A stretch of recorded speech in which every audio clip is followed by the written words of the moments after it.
Family, Tremaine, Mr. Hard Pivot, and I am back again, guys. We're just going to talk some money mindset and message today. As usual, I asked people to put stuff in the comments across all my social media platforms. And on one, the person asked, well, would you explain the cash flow quadrant? You talk about the cash flow quadrant in your videos, in your lives, and some snippets and stuff like that. So would you explain the cash flow quadrant a little bit better and with some visuals? So I put together about, thanks to one of my mentors, Miss Coach Deloach, I have about 6 slides, 5 or 6 slides um, that I want to show you as I do a brief overview of the cash flow quadrant. Now, as you can see by the title, it says cash flow quadrant, ESBI. Which one are you? All right. Now, before I go deep into this real quick, guys, hey, please, if you are joining me for the first time, if you are joining Mr. Tremaine, Mr. Hard Pivot for the first time, please let me know where you are tuning in from, right? No matter if it's in the city, the state, around the world, I'd just like to know how far the reach is starting to get, guys.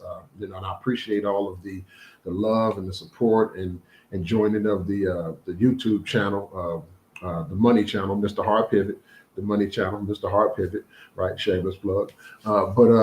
Yeah, so yeah, guys, thank you for your support on all the just across all the different social media platforms. I totally appreciate it. And it makes me feel good to know that I am providing some value, that you are getting some substance, from my lives and from the videos, et cetera, et cetera. So with that being said, real quick, like I said, I got about, thanks to Coach Deloach, I have about 5 or 6, just some visual aids to kind of make it a little bit easier for you to digest exactly what the cash flow quadrant is. Now, again, as I was starting to say, think about some things as we go through this really quick. Where are you in this quadrant? Do you want to be in this quadrant, in that position, in this quadrant? Why are you in that position, in that part of the quadrant? And what are some of the things you can do to, if you'd like to get out of that part of the quadrant and move to different parts of the quadrant? And definitely we offer some things to absolutely help you move to different parts of the quadrant, to the better sides of the quadrant, guys. So before we start showing a visual, I want to give you one here. The quadrant is made up of four spots, 4 places, right? And on the left side of the quadrant is where most of us in this country are, because of our training and how society has trained you financially to go to work, et cetera, et cetera. Most of us are on the left side of the quadrant, right? Now, the key and the want and the desire for most of us as well are to get on the right side of the quadrant. So the quadrant has 4 spaces. It's called a cash flow quadrant, and you are in this quadrant whether you want to be or not, right? You are in one of these spaces, right? So again, the questions are, where are you in this quadrant? Do you want to be where you are in this quadrant? What are some of the things you can do to get out of that, to get to the next level of that quadrant? And some resources and stuff like that. And of course, guys, we are here. I am definitely here as a resource to, help get you to the next level. All right. So first visual here, I want to show you guys. I'm going to share my screen here. I'm just going to give you the quick, really the basic overview, basic look of what this looks like, right? And this is what the basics of this quadrant looks like. This is the essence of it, right? It is ES, which is going to consist of the left side of the quadrant, BI, which is going to consist of the right side of the quadrant. Remember when I first started, I said most of us in this country are on the left side of the quadrant, right? And a lot of us aspire to be on the right side of the quadrant. Okay, and we'll explain that. So you see these numbers, guys, and I want you to leave it up here. I want you to take some screenshots here. 40% E, 60% S, 20% B, 0% I.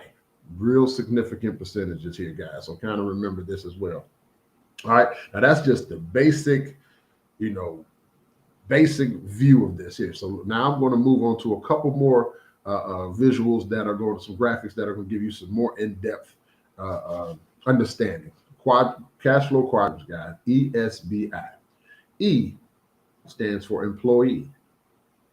S stands for self-employed. B stands for business owner. I stands for investor. All right. E, employee or employed. S, self-employed. B, business owner. I, investor. All right. So, guys, we are going to go. Let me move on to one that's a little bit more in depth. Right. Here we go. Now, I don't know how many of you ever heard of the 90-10 rule, right? There's a 90-10 rule. And so we'll talk about that. So the employee, the E part of this quadrant, now you can see it's a little bit more, parallel and, X and Y axis here. So the E and the S are literally on the left and the B and the I are literally on the right side, guys. So let's talk about the E. E is an employee. It's when you have a job, right? You're working, your time is for your labor. You exchange that. You exchange your time, your labor for money. You exchange your labor for money. You are the employee. You have a boss. You have a supervisor. You have managers. You have people that are above you. You're just the one that does the work, right? Then you also have S, the self-employed. So now you work for yourself. You, for all intents and purposes, don't have a boss because you work for yourself. You may be a contractor. You may fix things, plumber, electrician. People call you, they need something done, you go do it. So you're self-employed. So you basically own a job, right? Because you're not checking in with somebody else. So you own the job. So on the left side of this quadrant, and Robert Kiyosaki is I think most well known for this cash flow quadrant. If he didn't come up with it himself, I'm really not sure. But you think of cash flow quadrant, a lot of times Robert Kiyosaki names comes up. So on the left side, he says it's no work. As you can see, no work equals what? No pay. If you don't get out of bed, whether you're an employee and even self-employed, if you don't get out of bed to go to work, you do not get paid. No work equals no pay. So I have a couple self-employed buddies that, that are contractors, and, they say I'm self-employed. I don't have a boss. And a lot of times I joke with them. I say, yeah, they have the worst boss they could ever have, which is themselves sometimes, right? Sometimes you can be your own worst boss, right? So, but on the left side of this, we have employee, where you have a job, self-employed, where you own a job. So basically on either of those guys, if you don't work, you do not get paid. And the other downside to that is taxation. As an employee, the person that gets up every day, that gets in the car to go to work every day, that listens to, the boss, supervisor, manager that they don't particularly care for, tell them what to do all the time. Not the person in the cubicle next to you, you don't really care for. They may stink, I don't know, but you have to go and do that to make money. So you're the employee. And on top of that, guys, that person, this side of the quadrant, gets taxed the most in this country. The hard-working employee. Yes, when school says, go to school, get a job, work hard, and if you need more money, get another job. And yet this side of the quadrant is taxed the most. Employees in this country are taxed anywhere from 28 to 33%. So that's almost a third of your hard-earned money being took from you immediately before you even get paid on this side of the quadrant. An employee taxed the highest in this country. So now you say, well, let me become self-employed. And there are some benefits to self-employed if you understand how to accrue those benefits, right? But self-employed are taxed as much and sometimes even higher than those that are employed. Yeah. On the left side of this quadrant, you're thinking you're working for yourself. You don't have a boss. You're proud, and you should be. Right? You should be. There's nothing wrong with having a job. You should be proud to have a job. You have to feed your family. We have to take care of our business. There's nothing wrong with either one. And if they both make you happy, that's fine. But if you don't understand how you're losing so much money on this side of the quadrant, right? By not understanding the tax laws and how to get tax, benefits and working the tax strategies that are available to everybody, right? You get taxed the most on this side. So now let me explain this 90-10 that you see on here really quick. And this 10-90.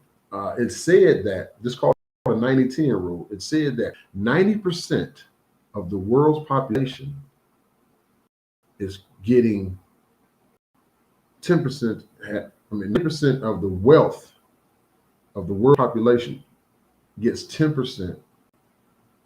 Make sure I said it right. 90% of the wealth in this world goes to 10% of the population.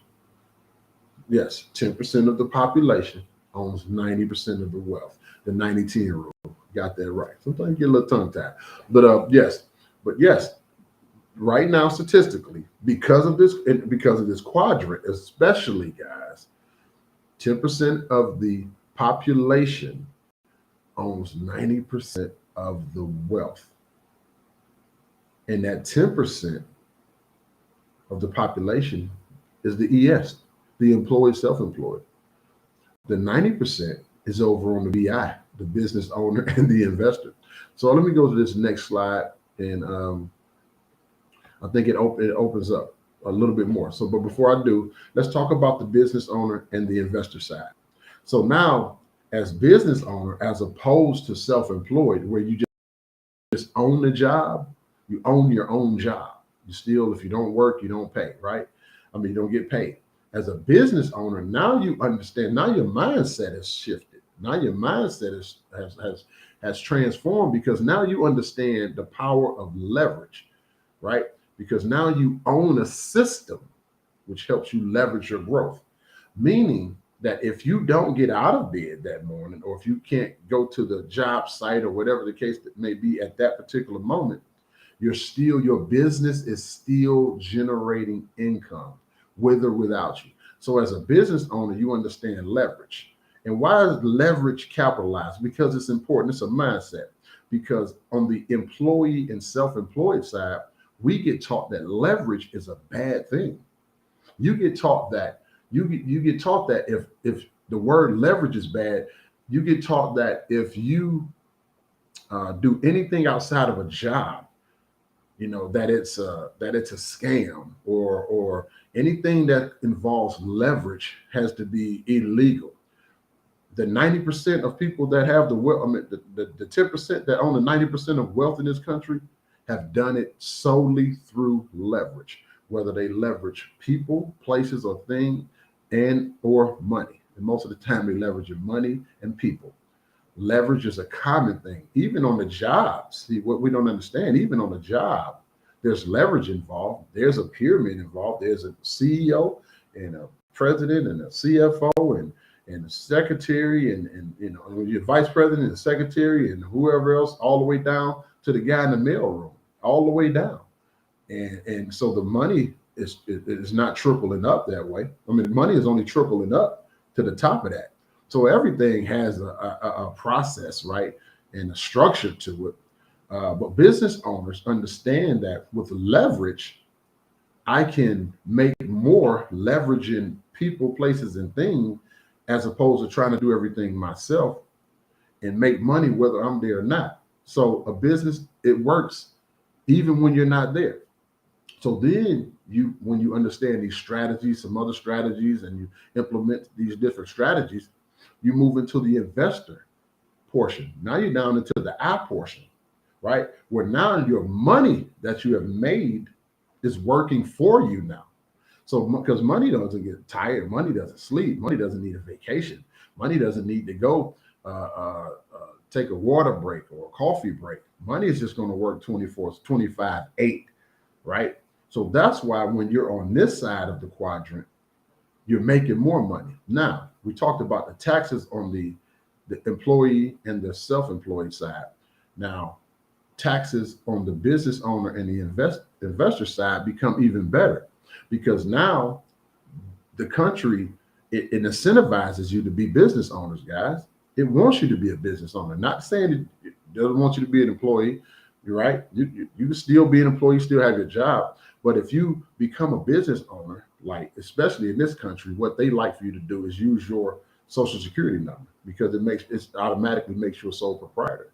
So when you attach a home-based business, one like ours that gives you up to 475 different tax deductions, now you move yourself. Not only are you creating a system and understand leverage, you're now positioning yourself. You now have positioned yourself to be in a different tax bracket to where, remember I said the employee gets taxed what did I say, 28 to 33%, and sometimes self-employed gets taxed even higher than that. As a business owner, now that business owner is in a different tax bracket where they're only getting taxed from like 18 to 23%. So that alone allows you to take, now you're making more money because your cash flow is now increasing because your taxes have came down, because things that you're normally not being able to write off, you're now writing those things off. So now your cash flow is increasing.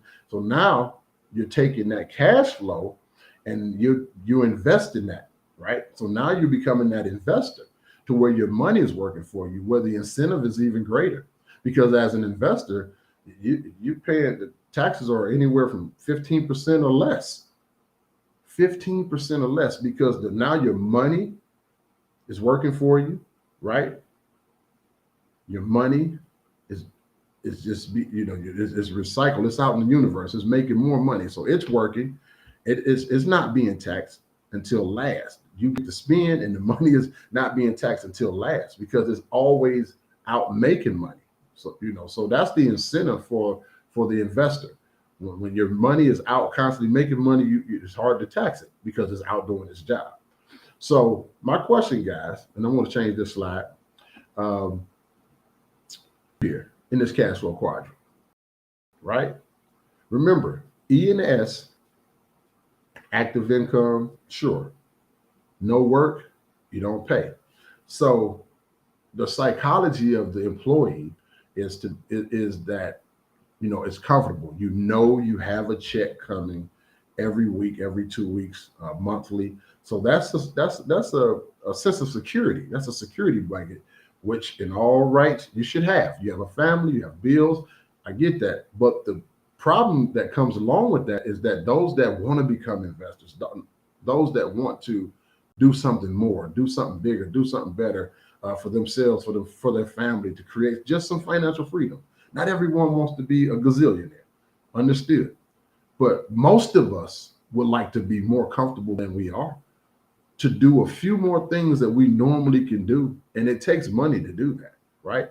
To provide a little bit more than you typically provide for your children and your grandchildren. And it takes money to do that. So a lot of us have that desire to do more and have a little bit more. But the security that comes with employment, the security that comes even with being self-employed, because you say to yourself, hey, I get up every day.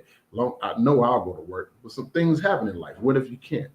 What if you can't get up every day, right? But there's a security that comes with that.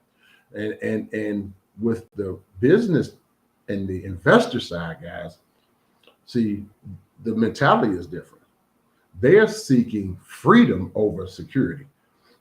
That's why there's more risk involved. And yes, sure, there's more risk involved. You see success and you see a successful person, and yet you miss all of the things that they went through to get to that success. There's some bad stories behind it.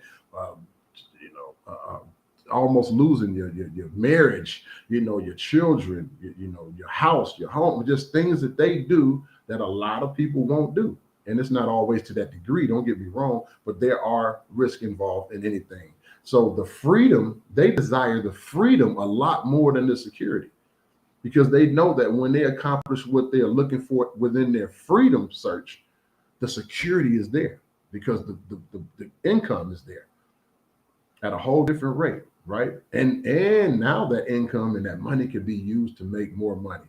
So that makes them even more secure.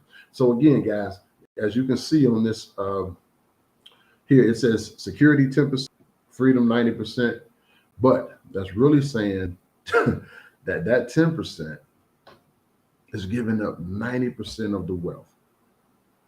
The 90% of the wealthy, 90% of the wealthy. So we're going to go to one more slide. We may have two more, guys. Oh, that's just one I just threw in. Active income, as you can see, 95%, but 95% working, moving, just on the run, time for labor, labor for money, 5% of the wealth. And the person over here using leverage, using systems, using money as a tool to create more money is sitting with 95% of the wealth, right? I mean, this is statistics. This is statistic. This is true. This is factual. This is not, me making this up or me guessing, guys. This is the truth when it comes to money. These are true statistics and facts. So you got to understand where you are in this cash flow quadrant. If you're comfortable with where you are, that's fine. Some people are absolutely fine with going to work every day, being able to just cover their bills, having PTO time, having 2 weeks vacation one every year. And some people are absolutely comfortable with that, and that's fine because joy in your life is what you make it and what you want and what you see. Problems with that, but the truth of the matter is, even those people at some point want a little more. At some point, they wish they had a little bit more. But with that comes thinking outside of the box. With that comes changing your mindset. With that comes understanding leverage and what leverage is and how leverage is used against you. See, because companies are leveraging employees against each other. They'll say in a heartbeat, hey, if you can't do the job, so and so can. They're leveraging. They're using leverage, right? But you get taught that leverage is bad. Leverage is a scam. Leverage is, not the way to wealth. Leverage is illegal. All kinds of crazy things I heard over the years. But let me show you this slide here, and this is a quote I wanted to get to because this is just such a astounding quote, right? Here it is, right here. It says, "I would rather earn 1% of 100 people's effort than 100% of my own efforts." J. Paul Getty, right? What that means is, again, as an employee, you get taught to do everything by yourself. You have to do it by yourself. But what makes more sense? If there's a couch in the room and I need to move this couch to another room, and I'm pretty strong, and I probably could get the couch up and drag it and pick it up and twirl it and get it in the room. But what makes more sense? Me trying to do it myself or getting 5 other guys to where we could each pick a part of the couch up using leverage and move the couch. That's all that statement is saying. I would rather earn 1% of 100 people's effort than 100% of my own, right? So now you should be seeing this graph. Yes, you are. So with this particular chart, I'm just seeing if we had anybody in the chat. Okay. With this particular chart, it's giving you a little bit more in depth, right? And this will be our last one, guys. 100% times 1 equals income, meaning that's you. You work for your employee. You have a job, your time for money. You see that little twisty thing in that person's back? That's how most people feel. Everybody work all week just to try to live on the weekends and then do it all over again, right? And most people aren't comfortable with that. Most people want more, but that's no leverage there because you have a boss, right? Now, self-employed, you say, hey, time for money now. So your time, if you don't give up your time to get out of the bed to go get it, you won't make your own money. You make a little bit more money because you're your own boss, right? That's why there's $2 symbols there as opposed to 1. But you still don't have any leverage, and you sometimes get taxed even more than the employee. That's just the truth of the matter, right? So now on the right side, where you become a business owner or an investor, now you're talking 1% times 100 equals income. So you are the one, but you leverage 100 people, places, or things, and you 10x your income, right? Because now you own a system and a network, of people that works for you, or you're in a system, or you are part of a system or network where now it's just you, but your network and the people equaling way more time. And as you can see, $4 signs there. So it's way more money. And most of the time, that's passive income. That's residual income, right? as a business owner because you've created this system and you've put it in place to make money whether you're there or not. Now, as an investor, after you've created your system and you're making your money and you've got your taxes down, you got your debt down, right? You got your income up, you got your cash flow up. So now you take this cash flow and you invest it. And we have investment systems, in-house investment systems in our company as well. We do all of this financial makeover, get your taxes down, debt down, get your expenses down. We get your cash flow up, your income up, and your credit scores up. And then we also have in-house systems to get your investment money up, right? If that's all you're looking for, we have that for you. So now this is where your money works for you. Now you see a bunch of dollar signs there because money equals more money, because your money is working for you, right? The thing is that the rich, and this is a quote from Robert Kiyosaki, the richest people in the world look for and build networks. Everybody else looks for work. That's the 90-10 rule, guys. All right. So I hope that helped explain the cash flow quadrant a little bit more. I hope it makes a little bit more sense to you guys. I appreciate the person that put the comment out there and asked for the explanation with the visuals. I hope that helped out. You got to know where you are in this cash flow quadrant, where you want to be. What are you going to need to get out of the part of the quadrant you're in to get into the next part? If you're not willing to use systems, network, and people and understand leverage and to utilize leverage, then you'll never get off the left side of that. You'll always be paying the highest taxes in this country. You'll always be, spending more unnecessary money. You'll always be a slave to big business. You'll always be doing that. All right. So guys, again, if you want more information on our cash flow system and how to get your cash flow increase, you can always text me at 216-285-0569. Just text cash flow or text quadrant to 216-285-0569. And remember, we have a few more days left before our 129 55% off promotion ends. The program is awesome. It is helping hundreds of thousands of people across the country. And it's time for you to get your cash flow up. So again, text me 216-285-0569. And I will get back with you personally and get you some information to get you going to see which part of your cash flow being increased we need to get to, right? And our experts will be doing all of the work, guys. This is a done for you program. You just give them what they need and they will take it from there, right? Okay, guys. So until then, till next time, I don't know you. I believe in you. So why